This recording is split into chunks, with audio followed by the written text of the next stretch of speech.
துலாரன்குறிச்சி ஊராட்சியில் கிராம சபை கூட்டம் நடைபெற்றது. அரியலூர் மாவட்டம் துலாரன்குறிச்சி ஊராட்சியின் சார்பில் சூரிய மணல் கிராமத்தில் காந்தி பிறந்த தினத்தை முன்னிட்டு கிராம சபை கூட்டம் தலைவர் சுவிதா செந்தில்குமார் தலைமையில் நடைபெற்றது. இதில் மேற்பார்வையாளராக உதவி திட்ட அலுவலர் கலந்து கொண்டார். கிராம ஊராட்சி நிர்வாகம் மற்றும் பொதுநிதி செலவினம், தூய்மையான குடிநீர், இணைய வழி வரி, 100 நாள் வேலை திட்டம், அரசு வளர்ச்சி திட்ட பணிகள் குறித்தும் விவாதிக்கப்பட்டன. ஊராட்சி செயலர் பாலகுரு கூட்டப்பொருள் வாசித்தார். இதில் துணைத் தலைவர் ஐயப்பன் உள்ளிட்டோர் கலந்து கொண்டனர். 30/9/2024 முடிய உள்ள காலத்தில் கிராம ஊராட்சியின் பொது நிதியில் இருந்து மேற்கொண்ட செலவின அறிக்கை. ஆரம்ப இருப்புன்னு பார்த்தீங்கன்னா 2,05,012 ரூபா. கூடுதலாக பார்த்தீங்கன்னா 10,35,554 மொத்த வரவு இந்த ஏப்ரல் மாதத்தில் இருக்கும். இதில் செலவு வந்து பார்த்தீங்கன்னா 1 ஊதியம் 1,47,200 ரூபா.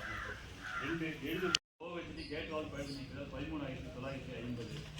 பொது சுகாதார பொருட்கள் மற்றும் கூலி 70. ஒருங்கிணைந்த வேளாண் வளர்ச்சி திட்டம்.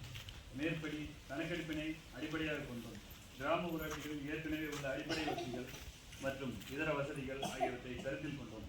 கிராம ஊராட்சி வளர்ச்சி திட்டம் அரசு தொடர்புடைய கிராம ஊராட்சி கிராமத்தில் பார்வைக்கு புகையிலை சார்ந்த பொருட்களையும் உபயோகிக்க மாட்டேன், பொருட்களையும் உபயோகிக்கக்கூடாது எனவும் வலியுறுத்துவேன்.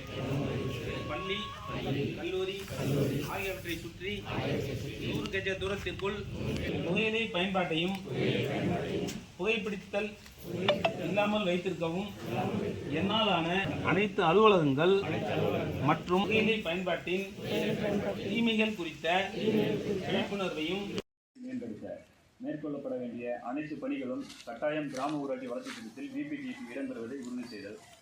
கிராம ஊராட்சியில் உள்ள பள்ளிகள் 9/12/1998 படி நிர்ணயம் செய்யப்பட்டுள்ள மாதாந்திர கட்டணம் ரூபாய் 30க்கு குறையாமல் குடிநீர் கட்டணம் செலுத்தப்படுவதை உறுதி செய்தல்.